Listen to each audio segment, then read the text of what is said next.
Assalamualaikum warahmatullahi wabarakatuh. Salam dahsyat, salam luar biasa, salam perkasa. Pada kesempatan siang hari ini, di hari Minggu, saya akan mencoba membuat konten. Sebenarnya konten ini adalah konten untuk short, tetapi karena konten ini adalah konten yang amat sangat penting untuk kita pahami, maka akhirnya saya ubah dari konten untuk short, tetapi saya ubah menjadi konten untuk YouTube secara umum. Jadi begini teman-teman sekalian, pada saat kita memelihara ayam, tentunya kesehatan itu menjadi suatu faktor yang amat sangat penting.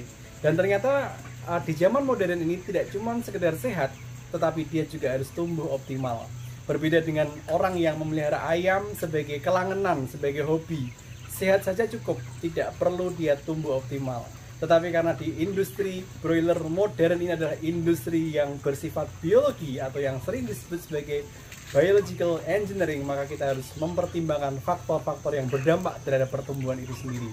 Sehingga pertumbuhan ini menjadi salah satu hal yang harus kita monitor setiap waktu. Tidak cuma sekedar ayamnya sehat, tetapi dia juga harus tumbuh optimal. Parameter-parameter yang harus kita perhatikan ketika kita melihat kondisi kesehatan ayam di kandang kita, tidak cuma dari recording yang memperlihatkan mortalitas atau kematian, atau kalau kita jumlah dengan angka akhir adalah depresi. Tetapi lebih jauh dari itu, kita harus melihat bagaimana kita mengoptimalkan monitoring terhadap pertumbuhan ayam itu sendiri. Parameter yang biasa kita monitor adalah average daily gain atau pertambahan berat badan harian. Dan tidak kalah penting juga kita harus memonitor bagaimana efisiensi pakannya. Karena dengan kita memonitor ADG atau pertambahan berat badan harian dan juga efisiensi pakan, maka penghitungan terhadap performa yang berhubungan dengan tingkat efisiensi bisa kita pertajam. Nah, ada kalanya pada saat-saat tertentu ayam kita mengalami permasalahan yang amat sangat fatal. Permasalahan yang dijumpai di kandang adalah dengan kondisi di mana ayam kita mengalami kematian yang mendadak dengan jumlah yang amat sangat tinggi. Dan ini menjadi salah satu faktor yang harus diperhatikan. Berikut akan saya jelaskan kenapa ayam kita tiba-tiba mengalami kematian yang tinggi. Dan tentunya ini akan sangat merugikan karena performanya akan turun, efisiensinya akan hancur, sehingga ini bisa memberikan kerugian yang besar terhadap perusahaan kita. Apa yang menyebabkan kematian itu meningkat dalam waktu yang cepat? Secara garis besar ada dua hal. Yang pertama adalah faktor-faktor yang berhubungan dengan sifatnya infeksius, dan yang kedua adalah faktor-faktor yang sifatnya non-infeksius. Jadi faktor yang non-infeksius adalah faktor yang bukan disebabkan oleh agen infeksi, bukan disebabkan oleh agen yang bersifat infeksius. Bisa karena pertama adalah karena dia kekurangan oksigen.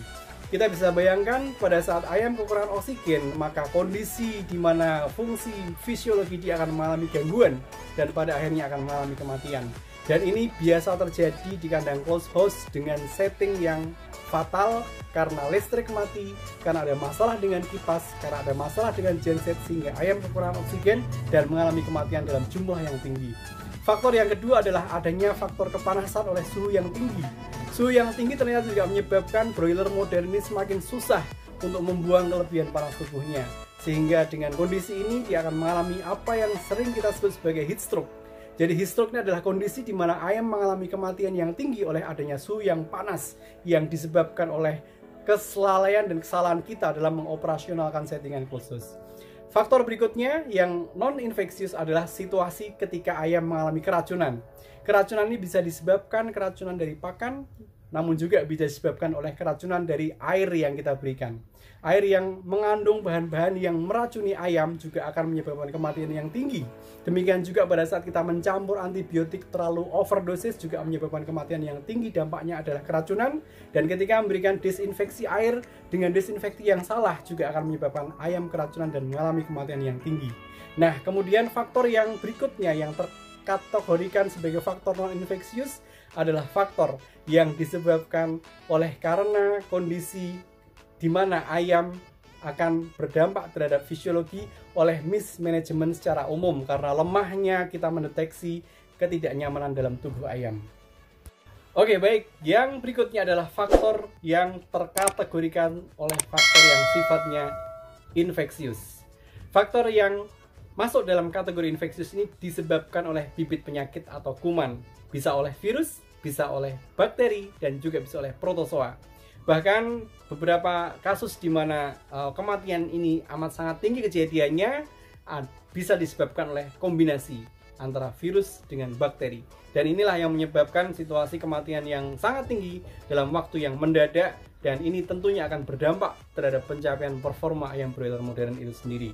Sehingga kita harus berhati-hati, terutama yang berhubungan dengan faktor yang infeksius.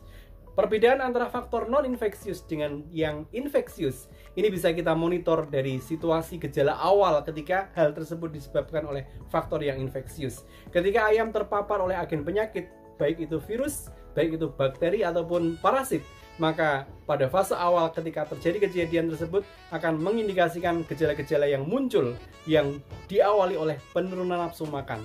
Kita bisa melihat konsumsi pakannya dari yang sebelumnya mungkin dalam satu populasi 10.000 dia mengkonsumsi 10 karung, tiba-tiba dia hanya mengkonsumsi 8 karung atau 7 karung, maka ini adalah salah satu faktor yang harus kita deteksi sebagai gejala awal ketika ayam sudah mulai tidak nyaman dengan adanya faktor yang sifatnya infeksius tersebut. Kemudian ketika kita menggunakan dosatron atau pengaturan air di kandang closed, maka kita juga bisa melihat bagaimana konsumsi air minum juga akan mengalami penurunan. Dan ini adalah salah satu indikasi juga ketika terpapar oleh faktor yang infeksius. Sehingga kita harus bisa mendeteksi lebih dini hal-hal yang terkait dengan faktor yang disebabkan oleh infeksius ataupun non-infeksius. Demikian penjelasan secara rinci kenapa ayam bisa menyebabkan kematian dalam kondisi kematian yang tinggi dan mendadak karena ada faktor-faktor yang sifatnya infeksius dan ada faktor yang non-infeksius. Jangan lupa subscribe channel ini, share agar manfaatnya bisa menyebar ke seluruh peternak yang ada di pelosok Nusantara. Salam pejuang FCR, salam dahsyat luar biasa. Terima kasih atas perhatiannya, sampai jumpa di video berikutnya. Assalamualaikum warahmatullahi wabarakatuh.